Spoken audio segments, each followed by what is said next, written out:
आज का हमारा टॉपिक है what is transformer losses and it types. आज हम बात करेंगे ट्रांसफार्मर लॉसेस के ऊपर और ये कितने प्रकार के होते हैं, आज हम उस पर चर्चा करेंगे। तो उससे पहले हम एक ट्रांसफार्मर का झलक देख लेते हैं। यहाँ पे हमने ऐसे ट्रांसफार्मर हम गांव घर के किसी भी नुक्कड़ पे देखे होंगे। उसमें 3 बड़ा बुश होता है जो हमारा इनपुट होता है, जिसमें हम हाई वोल्टेज देते हैं, यानी कि 11 के भी हमारा उसमें आया होता है। एक हमारा आर होता है, दूसरा वाई होता है और तीसरा बी होता है। और जो नीचे वाला बुश होता है वो हमारा आउटपुट के लिए होता है, जिसमें भी हमारा आर, वाई, बी और एक जो होता है नीचे 4 होते हैं, इसमें एक न्यूट्रल होता है। तो ये तो ट्रांसफार्मर हो गया। तो अब हम बात करते हैं ट्रांसफार्मर लॉसेस की।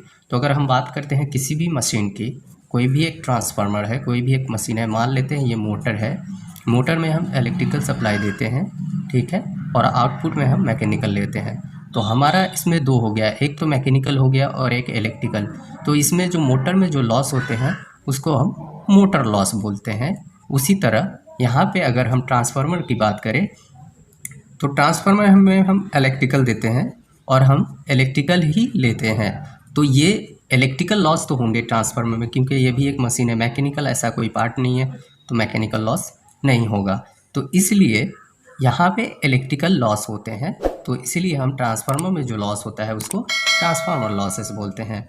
यहाँ पे देखिए ट्रांसफार्मर में हमने क्या दिया, इलेक्ट्रिकल दिया और इलेक्ट्रिकल लिया। तो इसमें अगर इलेक्ट्रिकल की बात करें तो इलेक्ट्रिकल की अगर बात आती है तो उसमें 2 चीज़ आती है, एक तो हमारा वोल्टेज आता है और दूसरा हमारा करंट आता है। ऑब्वियसली अगर वोल्टेज है तो करंट आएगा ही।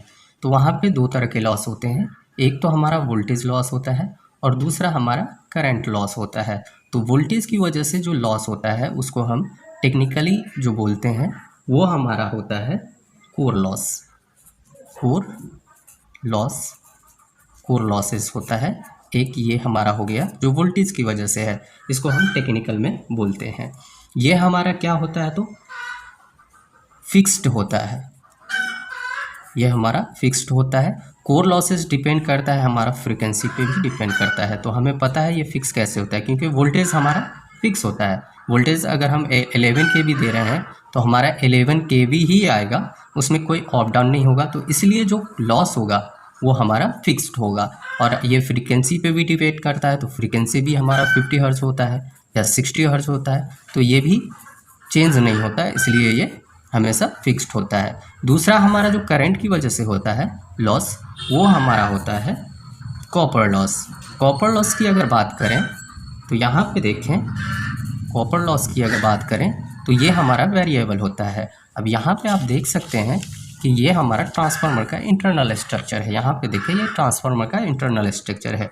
ये जितने भी वाइंडिंग हैं, ये जो आपको दिखाई दे रहा है, ये सब कॉपर है। और कॉपर क्या है, तो इसमें क्या होता है कि अगर हम ट्रांसफार्मर की बात करते हैं तो इलेक्ट्रिकल देते हैं और इलेक्ट्रिकल लेते हैं। तो हमें या कम इलेक्ट्रिकल देते हैं तो ज़्यादा हमें चाहिए, या ज़्यादा वोल्टेज देते हैं तो हमें कम चाहिए। तो ये सारा काम जो करता है वो हमारा कॉपर ही करता है। तो अब कॉपर की वजह से जो लॉस होता है वो वेरिएबल होता है। वो कैसे होता है, तो यहाँ पे देख लें, मान लेते हैं ये हमारा ट्रांसफार्मर है, ये हमारा ट्रांसफार्मर है, हमने इसमें इनपुट दे दिया आर, वाई, बी, ठीक है, और आउटपुट हमने ले लिया इसमें से, ये हमारा आउटपुट है।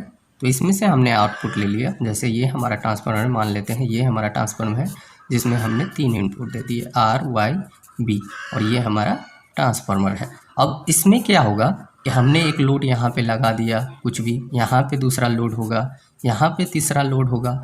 तो अब क्या होता है कि कभी ये लोड ऑन होगा, कभी ये लोड ऑफ होगा, ठीक है, कभी ये ऑन होगा। तो ऐसे क्या होता है, जो हमारा ट्रांसफार्मर का आउटपुट होता है वो डिपेंड करता है हमारे ऊपर कि हम कितना ऑन ऑफ करते हैं। क्योंकि एक गांव में, एक शहर में एक ही ट्रांसफार्मर होते हैं, बट उसमें लोड बहुत ज़्यादा होता है। तो ये लोड जो होता है वो ऑन ऑफ होता रहता है। जब लोड ऑन ऑफ होगा तो करंट हमारा अप डाउन होगा। करंट अगर ऑफ हो रहा है तो लॉस भी हमारा ज़्यादा होगा, और करंट अगर हमारा डाउन हो रहा है तो लॉस भी हमारा डाउन होगा। तो ये डिपेंड करता है क्या चीज़ पे, कॉपर पे, और कॉपर हमारा जो करंट का काम करता है। दूसरा हमारा जो पहला वाला है वोल्टेज लॉस, वो कोर पे डिपेंड करता है। तो कोर क्या होता है कि ये जो वाइंडिंग है, ये जो वाइंडिंग लिपटी हुई है वो हमारा कोर होता है। और वो डिपेंड करता है वोल्टेज पे। ये सारा स्ट्रक्चर हमारा ट्रांसफार्मर का है, कुछ इस तरह होता है। ऊपर के पार्ट हमारे इस तरह के कुछ दिखते हैं और इंटरनल पार्ट हमारा इस तरह का होता है जो 3 फेज वाइंडिंग है। 3 फेज ट्रांसफार्मर में 3 फेज वाइंडिंग दी जाती है और ये हमारा 3 फेज ट्रांसफार्मर है। और बाहर से हमारा ट्रांसफार्मर कुछ इस तरह देखा जाता है। तो अगर आप लोगों को कोई भी इलेक्ट्रिकल इंटरव्यू में क्वेश्चन पूछा जाए कि भाई ट्रांसफार्मर लॉसेस क्या है, तो ट्रांसफार्मर में होने वाले लॉसेस को ट्रांसफार्मर लॉसेस बोलते हैं। और वो हमारे इलेक्ट्रिकल डिवाइस है हमारे ट्रांसफार्मर, तो हमारा वोल्टेज और करंट की वजह से उसमें लॉस होता है। तो वोल्टेज की वजह से जो लॉस होता है वो कोर लॉस होता है जो फिक्स होता है, और ये कोर लॉस हमारा डिपेंड करता है हमारा फ्रीक्वेंसी पे, वो भी फिक्स होता है। इसी तरह अगर हम बात करें कॉपर लॉस की, तो वो डिपेंड करता है करंट पे, और करंट की वजह से जो लॉस होता है वो हमारा कॉपर लॉस होता है।